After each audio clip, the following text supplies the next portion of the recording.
Well, none of you could say I didn't tell you so if you didn't read my Broulis Beat Report AFC North prediction for this year's season. And some of you may be saying, why the heck are you opening up the Broulis Beat Report with this? Well, yesterday the Cleveland Browns lost by a final score of 31-7 at home to the also at the time 0-3 Cincinnati Bengals. I have heard and talked to so many people way before the season even started. I'm talking maybe a month or two after the draft happened, talking about the Cleveland Browns going 6, maybe 8 wins for the 2017 season. Well, I looked over their schedule and I looked over different aspects of the team and I said, they might win 3 games if they're lucky. With that being said, what's up, Ohio? Hello, everybody, and welcome to the Broulis Beat Report. I am your host, Nick Broulis. This edition of the Broulis Beat Report is brought to you, as always, by Cafe 80s. If you love 80s music and you want to check out a Cafe 80s show, you will need to go to thecafe80s.net. That's their actual website. Or just go to Facebook and type in the Cafe 80s, or download that Bands in Town app, and they can actually send you email alerts letting you know when they're going to be at a venue closest to you the next time they're playing close to you. Well, I'll tell you this right now. I probably would have rather been at a Cafe 80s show than at the Browns game Sunday. It was an absolute massacre. Now, again, I know a lot of people were so optimistic about this team, especially after the draft that they had, some of the free agents that they picked up and whatnot. Well, I, for one, am not a big stats guy, but I did want to highlight some stats to let all you guys know about that kind of, jumped out at me, so to speak, on the stat line. Well, obviously the score 31-7 was the final. Cincinnati picks up their first win of the season. Meanwhile, the Browns start the season 0-4. And might I add, guess who's coming to town next Sunday? Josh McCown, who in the last 2 seasons with the Browns couldn't get a win for him. Now, he's got 2 wins with the Jets in 1 season. It's funny how that works when you leave Cleveland and you go somewhere else. Anyways, let me run down the stats with you real fast, and then I'll go down my strict opinion. All right, first off, Andy Dalton, a.k.a. Tom Brady, Peyton Manning, whoever you want to compare him to in terms of a stat standpoint, he went 25 of 30. He threw for 286 yards and 4 touchdowns. Pretty good compared to his start of the season so far. Deshaun Kaiser went 16 of 34 for 118 yards and 1 pick. Might I add, that 1 pick was pretty much courtesy of none other than the great, soon-to-be Pro Football Hall of Famer, Kenny Britt. Yeah, right. Then, down at the receiving area, you had Tyler Kroft, I believe was the name of the tight end, who, once again, the Browns defense lets a nobody turn into a somebody. Had 6 receptions for 68 yards and 2 touchdowns. Giovanni Bernard had 3 receptions for 67 yards and a touchdown. A.J. Green, 5 receptions, 63 yards and a touchdown. And let me just say before I go on to the wide receiver side for the Browns, I don't want to hear anybody say crap about, well, if the Browns wouldn't have let Joe Hayden go, he would have covered A.J. Green. Let me remind you that last year when the Bengals came here, A.J. Green lit Hayden up as well. And also, let me add this. I didn't have any problems with the Browns letting go of Hayden.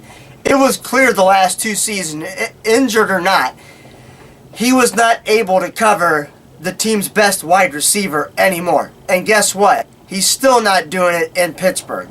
And this is not a personal attack on Joe Hayden, might I add. I'm just saying, he's clearly not the Pro Bowler that he used to be.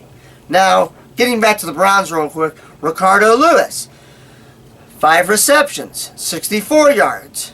Kenny Britt, 3 receptions for 52 yards. Give me a break. The Browns owe him $10 million guaranteed out of, I believe it was a $34 million contract that he signed over 4 years. I'm done. Sorry, but I've had enough. You can bring guys off, you can promote practice guys off the squad that can play better than this guy, and they're hungrier, if that's even a word. Gosh almighty. 3rd down conversions. Cincinnati, 54%. Cleveland, 31%. Total net yards, 350 for Cincinnati. 45 for the Browns. Oh, I'm sorry, that's rushing. Total net yards for the Browns, 215. Wouldn't surprise me if it was only 45. Total net rushing yards, 86 for Cincinnati, 45 for the Browns. Goodness gracious. Penalties. Cincinnati, 8 for 66. Browns, 4 for 28. Wow, we got them in one category. Look out. We're on our way to that comeback. We're going to win 12 in a row now. Oh, gosh. Time of possession. I believe it was at the halfway point. At halftime, I think the Browns had 12 minutes and 24 seconds. Time of possession. In total, after the game ended, Cincinnati, 35 minutes and 2 seconds time of possession compared to the Browns 24-58. It's not going to get it done. You wonder why the defense stinks in the second half? Well, there's your reason. Why? Awful. Alright, so there's your stats. There's your laughable stats. Alright? Then, during a press conference after the game, Hugh Jackson was asked about half the stadium being empty by the midway point of the third quarter. His response, I'd have probably left too. Gosh almighty. That was one of the worst games I have ever seen for the Cleveland Browns. It was horrible. Now let me get down to a couple opinions for you first. Number 1. Adam Pac-Man Jones for the Cincinnati Bengals. I'll just call him Adam Jones because that's what he wants to be called anyways. He was interviewed after the game in the locker room. And he pretty much said, I don't think I should say this, but I don't know how Hugh Jackson's going to win with that team. In other words, it ain't so much the head coach's problem. It's the lack of talent that he has on the team. This is one of the reasons why I tried telling everybody, you really think the Browns are going to win 6 games this season? They could have had the worst percentage of a scheduling in terms of worst to first, team that has most difficult compared to the team that has easiest. I still don't think the Browns could have won more than 4 or 5 games at the most, even if they had the easiest schedule in the NFL. Why? Because they do not have the talent yet. Okay? They don't. Number 2, alright? This is going to segue right into another one of my opinions. I've seen a lot of people on Twitter, a lot of people on the Facebook, and I heard a lot of people on both television and radio just downgrading Deshaun Kaiser. Guess what, guys? I heard who you thought that the Browns should draft instead of Kaiser. And guess what? It wouldn't have meant anything different. Talking about Deshaun Watson, Mitch Trubisky. Guess what? Every single one of them have somewhat of better weapons around them. Trubisky, not so much. He's got maybe a little bit of talent of an upgrade higher than what Kaiser has to work with. But Watson, I wrote in my AFC South prediction that Houston should just not even waste their time with Tom Savage. Insert Deshaun Watson. They've already got a really good defense, and they've already got a really good offense. So he was kind of drafted into a successful position to start with. You stick Deshaun Watson on this team, and he's going to look just as bad, maybe worse, dare I say, than what DeShone Kizer already looks like right now. Okay, now, Andy, I hope you're watching this, because you and I had this talk, a buddy of mine, off air, so to speak, just last week. And I agreed with him with what he said. The Browns need a veteran quarterback. And I agreed with him. But here's the problem. They gave Brock Osweiler and they gave Cody Kessler, who, granted this is his only second season, an opportunity to come in and show that they can put points on the board better, sooner, and easier, and beat out DeShone Kizer. Well, guess what? Brock Osweiler sure as heck didn't exactly light up the field or scoreboard. And Cody Kessler, he didn't do anything. He probably did worse. So the Browns went with the guy that beat out those two.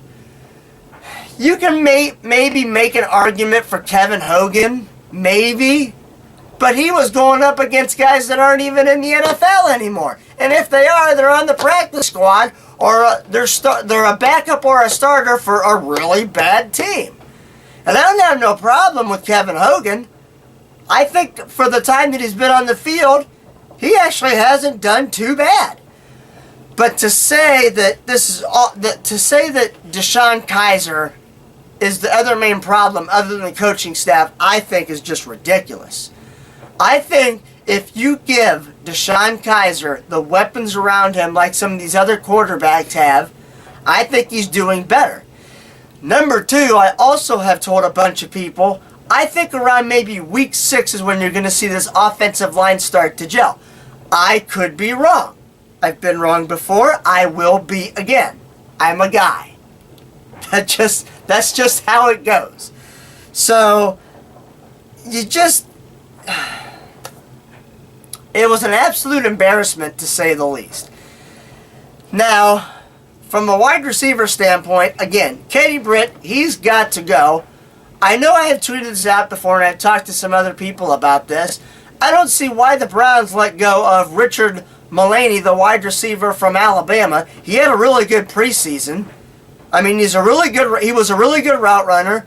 He was the one that I believe caught that deep touchdown pass from DeShone Kizer. All right, so he's got good hands, and he was a big wide receiver. And you had been paying him a lot less money than what you're paying Dwayne Bowe II. Yeah, you guys remember him. He's kind of starting to look like an all-star or a Pro Bowler compared to what Kenny Britt is. Sorry, but I'm just telling you how I see it. Running backs, Isaiah Crowell, I'm not high on him. I don't see what everybody else sees in him. I think Matt Day should be getting more of a look than what he does. And as far as I'm concerned, the Browns are going to have to draft a running back in next year's draft. I mean, Crowell has not proven to me that he deserves a new contract. He just hasn't. Granted, the offensive line hasn't been the best, but there were plenty of holes there during the game yesterday. He's just deciding to bounce off of his own offensive lineman or go in the wrong direction. You know, that is what it is. In terms of the defense, I still don't understand why Greg Williams has Jabril Peppers lined up 20 yards off the line of scrimmage. It makes no sense whatsoever. I get the fact that you're trying to keep teams from hitting that big pass play, but guess what? Those guys, this is what's happening. Let me get a little more into detail with this. This is what's happening. Okay, you're not allowing those big, deep 40 and 50-yard pass plays to happen, but as a result of that, you're giving the middle of the field wide open, okay? And then number two, when these wide receivers or the running backs catch the ball in the middle of the field, they're getting 10 to 20 yards after the carry, which is also known as YAC, yards after the catch. Okay? Well, that's almost just as bad as giving up one of those big pass plays, is it not? I mean, look at what T.Y. Hilton did against the Browns 2 weeks ago when Cleveland was in Indianapolis. Same thing.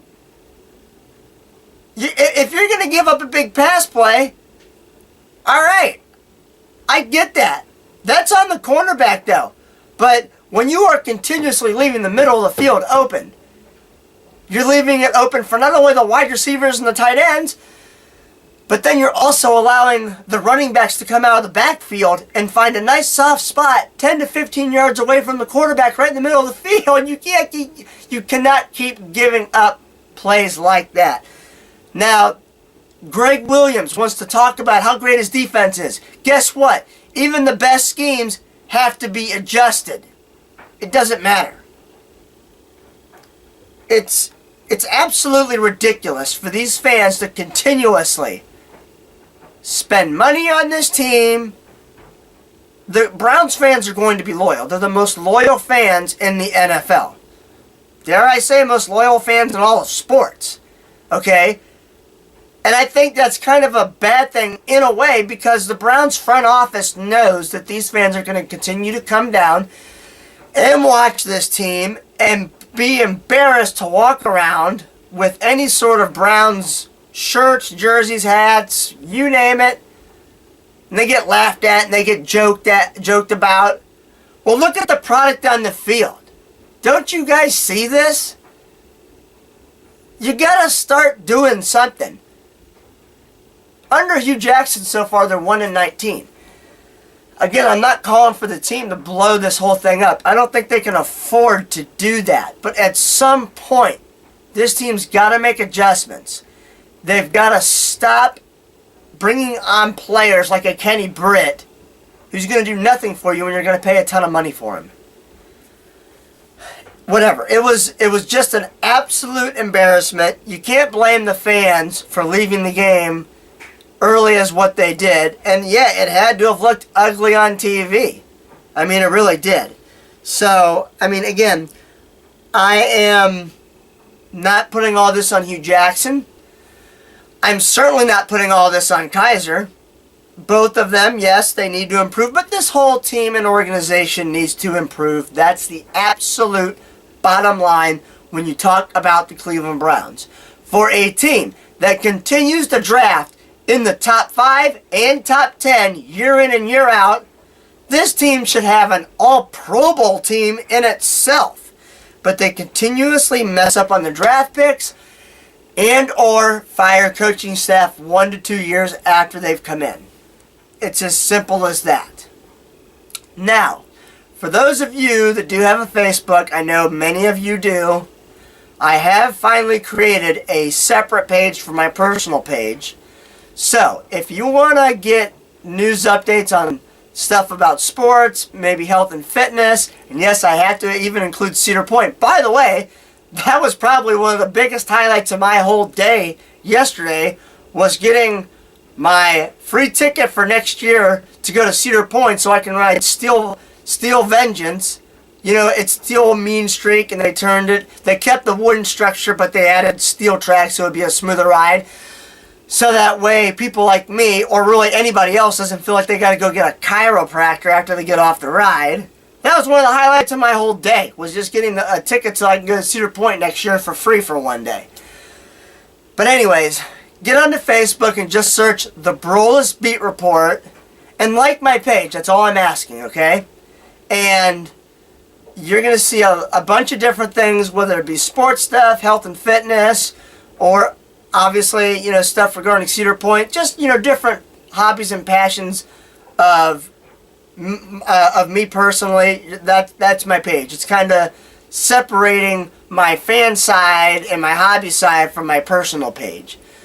So you can also follow me on Twitter at Broulis. That's N as in Nancy, B as in boy, Roulis. Okay? So you got the Facebook and the Twitter. You got all that down. And also, I could not end this edition of the Broulis Beat Report without me personally sending out my thoughts and prayers to all of those people that just so happened to be in Las Vegas yesterday, I believe it was, for the Jason Aldean country concert, and that individual who opened fire and I believe the fatality number is up to 54 or 56 people who have been who were shot and killed, unfortunately. And I believe the number of people that were affected by this is somewhere close to 600 now. So obviously, thoughts and prayers go out to all of the families that were affected by this horrible event. I know I didn't find out about it until I woke up this morning and I see my phone go off, and I do follow LeBron James on Twitter, and he said thoughts and prayers go out to the what happened to all the people that were involved in the Vegas attacks. And I'm like, what the heck? What could have possibly happened in Las Vegas? And then I got on the internet and I'm like, just mind was absolutely blown. So again, thoughts and prayers go out to all those who were affected by that unfortunate incident. I know me personally, when I go to bed at night, I always say a prayer for our troops, our firefighters, our law enforcement, all those working in our hospitals, and as much as I don't like the guy, our president, because I do not wish ill will or any wrongdoing towards anybody, really, at all. So I would hope that all of you have your thoughts and prayers going out to all of those affected, the people that were affected by the mass shooting that happened out in Las Vegas. So with that being said, I do appreciate all of you for taking a very long time out of your day to either watching, or from what I've been told by a friend of mine, listening. You are capable of actually listening to the Broulis Beat Report somehow, some way. I still don't know. Anyways, regardless of whether you were listening or watching, thank you for tuning in to the Broulis Beat Report. My name is Nick Broulis, and until next time, have a good one, everybody.